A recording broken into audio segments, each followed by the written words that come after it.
गुजरात में एक जिहादी ने नफरती भाषण दिया और जब गुजरात की पुलिस उसको पकड़ने गई उसके घर पे महाराष्ट्र, तो हजारों की संख्या में भीड़ ने थाने को ही घेर लिया।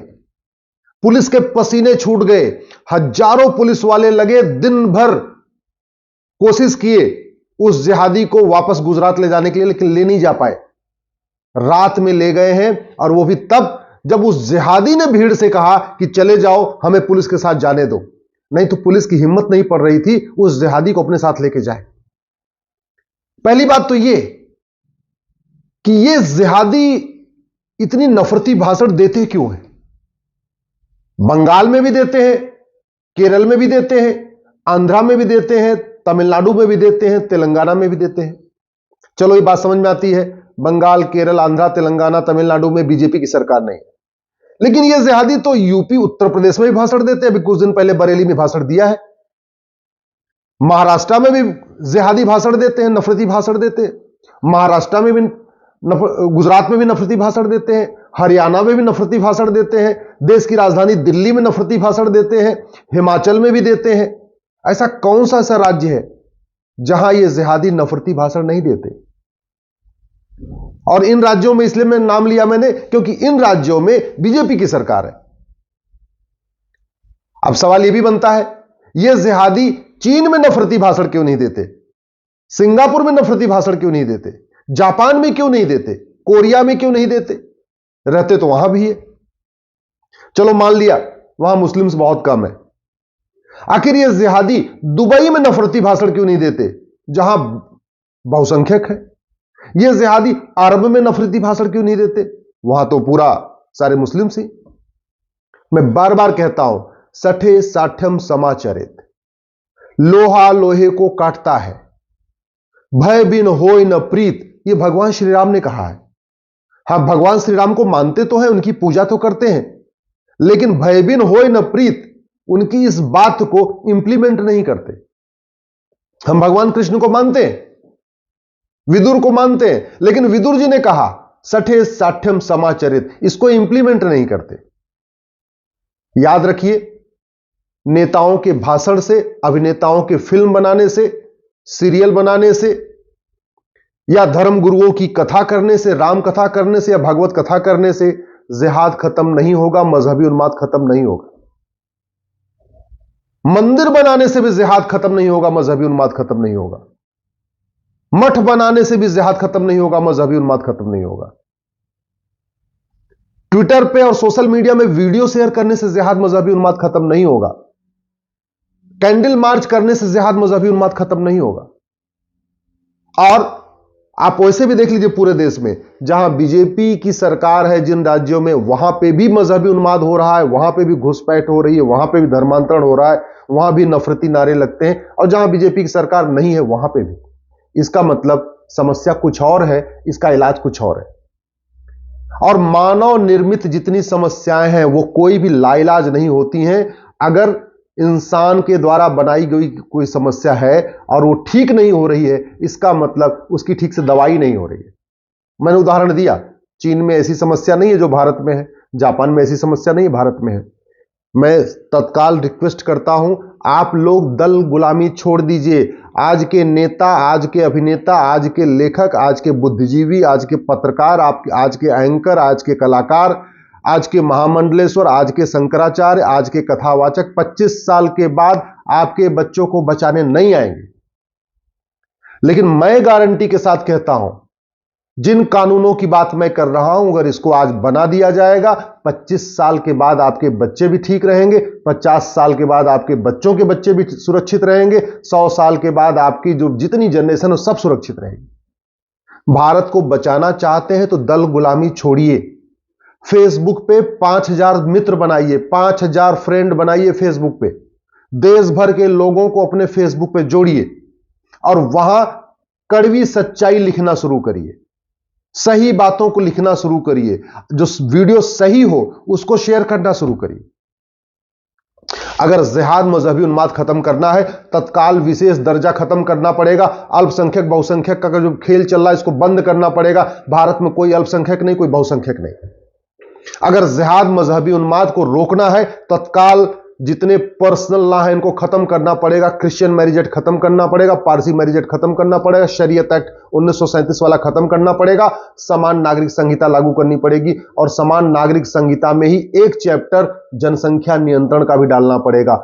हम दो, हमारे दो, सबके दो। अब आप सोच रहे होंगे कि कॉमन यूनिफॉर्म सिविल कोड लागू तो हो जाएगा, लेकिन जो नहीं मानेगा तो उसका क्या? तो यूनिफॉर्म सिविल कोड में बनाते समय उसमें एक धारा यह भी लिखना पड़ेगा कि जो यूनिफॉर्म सिविल कोड नहीं मानेगा उसको 10 से 20 साल की सजा होगी और उसकी नागरिकता खत्म होगी। अब आप सोच रहे होंगे नागरिकता कैसे खत्म कर दे? अरे संविधान का आर्टिकल 11 कहता है कि नागरिकता देने और नागरिकता खत्म करने दोनों के लिए कानून बनाने का अधिकार सरकार के पास है। तो जो यूनिफॉर्म सिविल कोड ना माने उसको 10 से 20 साल की सजा और उसकी नागरिकता खत्म। जब तक यह प्रावधान लागू नहीं होगा यूनिफॉर्म सिविल कोड सफल नहीं होगा। अगर जिहाद खत्म करना है, मजहबी उन्माद खत्म करना है, तो विशेष स्कूल खत्म करने पड़ेंगे, मिशनरी स्कूल बंद करना पड़ेगा, मदरसा बंद करना पड़ेगा और 10वीं तक एक देश एक शिक्षा, one nation one syllabus, one nation one curriculum, सबके लिए एक किताब, सब अपनी अपनी भाषा में पढ़े, महाराष्ट्र वाला मराठी में पढ़े, गुजरात वाला गुजराती में पढ़े, किताब एक रखनी पड़ेगी। और रामायण और भगवत गीता को 10वीं तक मैंडेटरी करना पड़ेगा।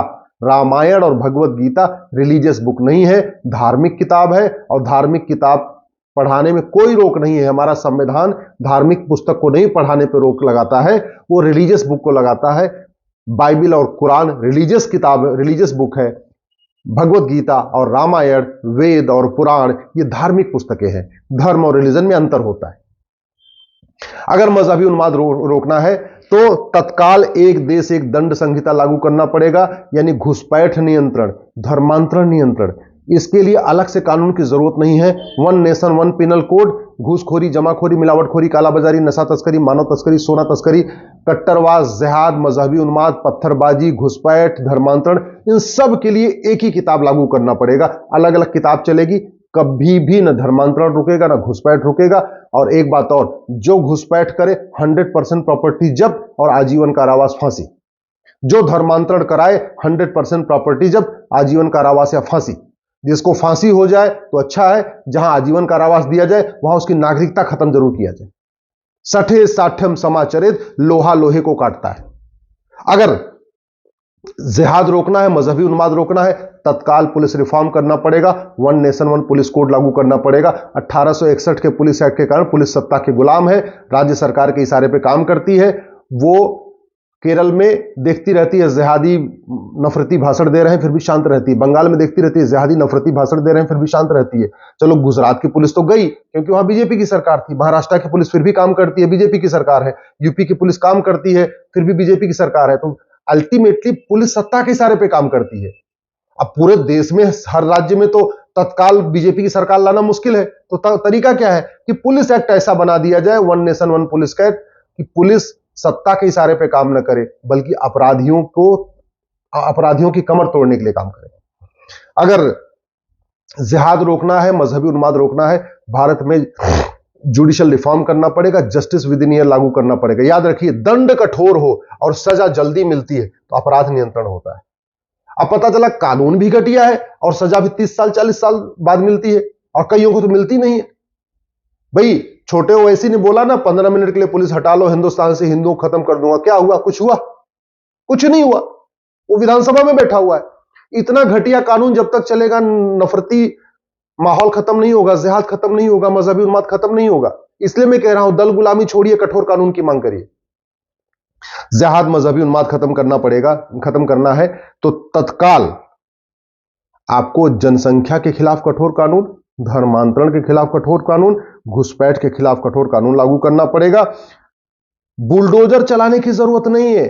बुलडोजर चला देते हैं तो उसकी प्रॉपर्टी खत्म हो जाती है, कुछ दिन के बाद निशान ना। जो आदमी ऐसी नफरती भाषण कर रहा, जिहाद फैला रहा, मजहबी उन्माद, उसका प्रॉपर्टी जब्त करिए, उसके खेत पे गौशाला खोलिए और उसके घर में वेदशाला खोलिए, उसके घर में गुरुकुल खोलिए, उसके घर में रामायण और क्या बोलते हैं भगवत गीता पढ़ाना शुरू करिए। गिराने की क्या जरूरत है? क्यों फालतू घर गिराना? बुलडोजर खरीदते हैं, उसमें डीजल डालते हैं, फिर एक ड्राइवर ले आते हैं, फिर वो गिराता है। ये कुछ नहीं करना। सिंपल प्रॉपर्टी जब्त करिए, उसमें पुलिस चौकी खोल दीजिए, उसमें स्कूल खोल दीजिए, उसका खेत है उसमें गौशाला खोल दीजिए। वहां पे जो भी पब्लिक के गरीबों को उसको दे दीजिए। भाई गरीबों के लिए मुफ्त में सरकार मुफ्त में देती है मकान, तो काहे लिए मकान देती है? ऐसे जिहादियों का मकान लीजिए, गरीबों को दे दीजिए, गरीब उसमें रहते रहेंगे। मेरी बात ठीक लगी हो इस वीडियो को अधिक से अधिक जरूर शेयर करिएगा।